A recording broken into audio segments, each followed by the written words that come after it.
exercise 10, as always, spot the interesting active moves and calculate them to check whether they are worth playing. Now the solution. In this position you need first to spot the active moves, and there is just one interesting one, and this is the move e5.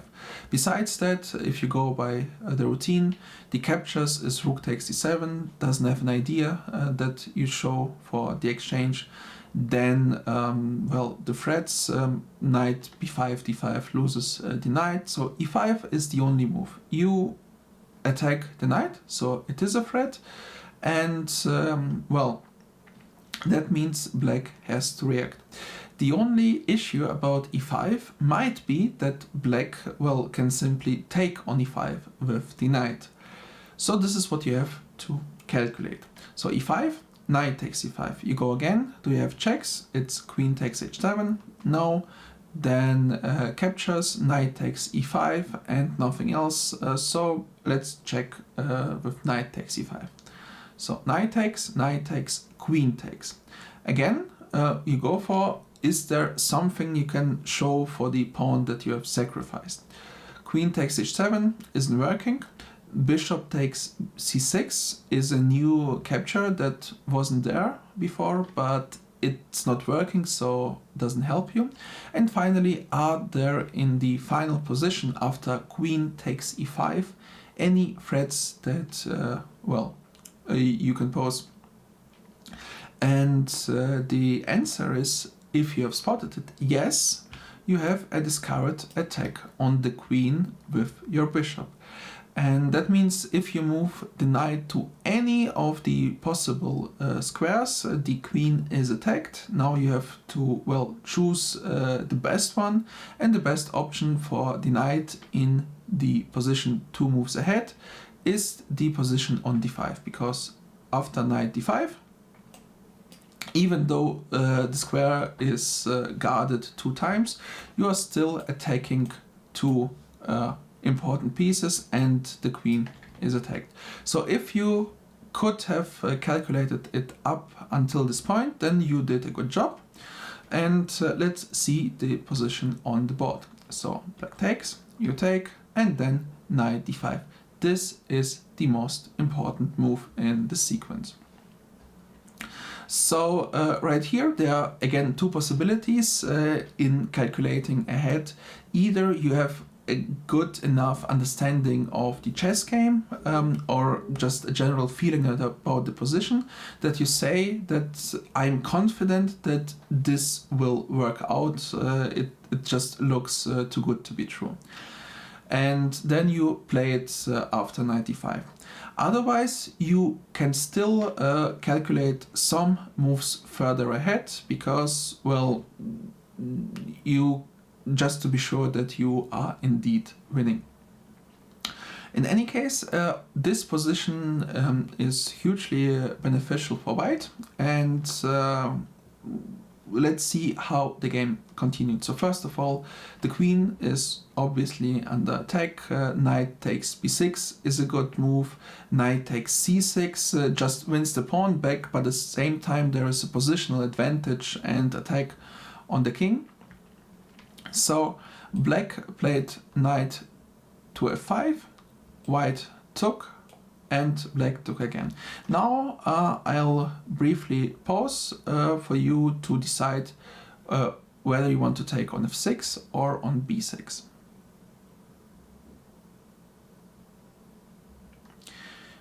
Well, in the game, white took on f6 and could also win the game, since it was a huge positional advantage, but the other choice would have been better, because the pawns here are really weak, and there's actually an additional option for white to win even further material.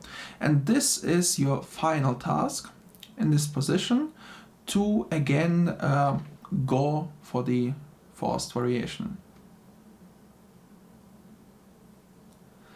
The solution: you should start again with checks. There are no checks. Then you go to the captures, and there's three of them. Rook takes d8, bishop takes c6, and bishop takes f6. So bishop to c6 loses the bishop, that's it, nothing else. Rook takes d8 is a rook exchange, but it still leaves us with a passive rook, so it's not really bad, but it's slightly worsening our own position. So positionally it isn't sound, and tactically it doesn't give us any additional ideas. Now, final idea, bishop takes f6. Black has to take back, and now, well, black has at least triple pawns, which is not nice to have. So you might already argue that this pawn structure is worth it just to spoil already, but at the same time you might also see further and go for the threats, because there is an attack on the pawn with knight to d7. Attacking a pawn itself isn't big of a threat, but in an endgame, pawn is, well, worth really much. So it is indeed a threat. So black has to react with king to g7. Besides the point, he's also threatening to win the exchange through check. And now the final move is knight to c5, which is a double attack, and black loses also the next pawn. So this position is completely winning for white. This is an example of how calculating the active moves might be troublesome, because you need to decide about the captures and checks. There's no problem, but about the threats you need to decide, is it really a threat or not, and it depends on the position, and therefore it's hard to just see knight to d7 as a threat, but it certainly is, especially if you see the move knight c5 thereafter.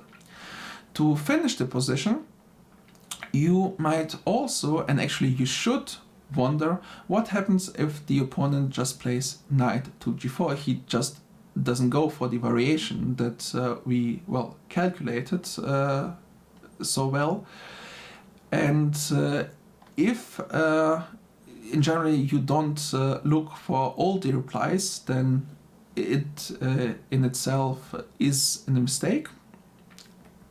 Fortunately, in a position where you have much space, usually you will have a decent solution. So here there is a possibility to play knight to e4 with the idea of playing the knight to d6. Certainly you need to have some positional knowledge about weak squares and need to see some more ideas. So calculation just supports the way how you can play chess well, but in complicated position you finally eventually need also to be able to evaluate the position with the positional tools. But that's it to this position. Let's go to the next one. Here it is black to move.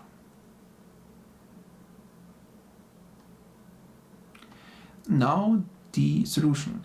This is a game that was played between two of my students, rated around 1400, and all that you should have needed to spot that your queen is attacked, and also the pawn is under threat.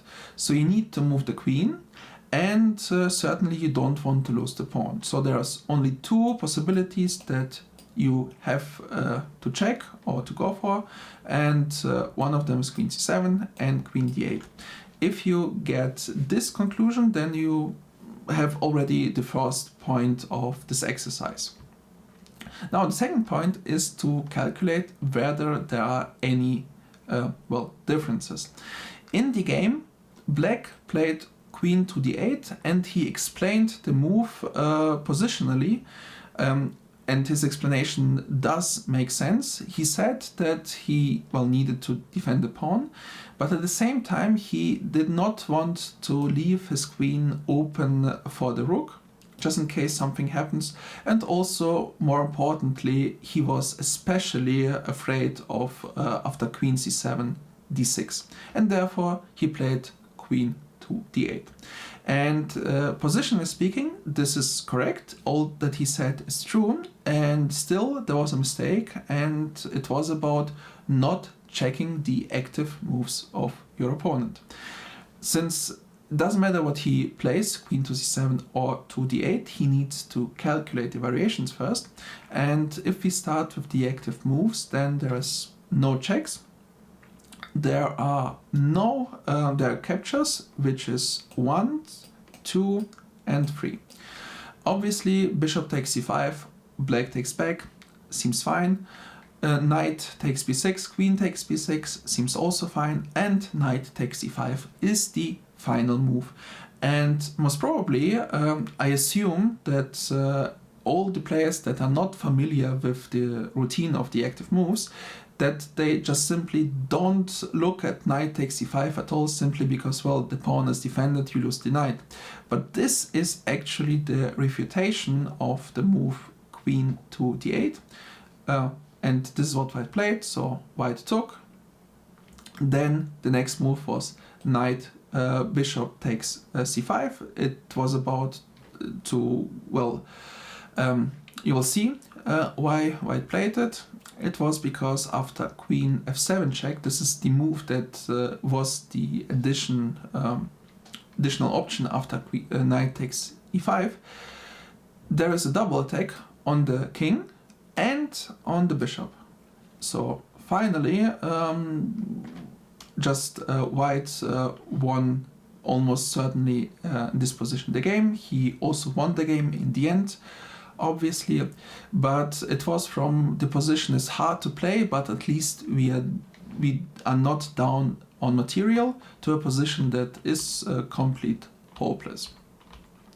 So the right move was actually to play queen to c7 for exactly that reason, to protect e5 or to guard the square on e7. And you don't need to worry about b4 because of knight takes d3, and it gives you, well, a move to think and save your queen. Or on d6 you can still just play queen to c6 and b6 is defended. Also the bishop is defended, so knight takes e5 doesn't threaten black in any way here. Final position, it's white to move. Black just played a6, and what would you do in this position? Now the solution. Here, this is a theoretical starting position of a main variation of the Grünfeld defense, the variation with f3. And the main line continues with the move knight to c3, but black answers with queen to e8, resulting in white having to play queen to c1 or something like this, and then the knight moves away. This is a really tricky position, and both sides can win because there are black attacks white king and white will try to attack black's king, so it's completely a messy position. But I would hope that you at least have spotted and checked the following variation, because if you're in this position, the first thing that you should worry about are the active moves. So are there any checks? Answer is no. Are there any captures? And it's 1, 2, 3. Out of these 3, pawn takes c6 seems the most interesting one. So let's check it. We take the knight. Since the queen is attacked, black has to take on d2. We take with the rook and attack his rook again, so he has to take our rook. Bishop takes, and then black has to take our knight on b5. And now either with knight takes b5 or pawn takes b7, you should realize that you win a pawn. So in this variation that you have to consider just automatically if you go by my routine, then you are a pawn up. in this endgame. So you have the choice between a really complicated, messy position that black can win as well, to an endgame where you are a pawn up and black seemingly has no counterplay at all. So only you can win this position. And if you give me these two choices, then you should obviously go for this one-sided endgame. In terms, if you are wondering, the grandmasters think a bit differently. First of all, for example, I played this position myself. There is a sequence of moves where you need to learn the theory still 5 moves deeper up the situation, where you barely get a drawing endgame. So in terms of playing professionally, you are still fine as black, but on a regular level, I would still think that this is the continuation that you should go for, because if black doesn't play perfectly, he will just lose the endgame.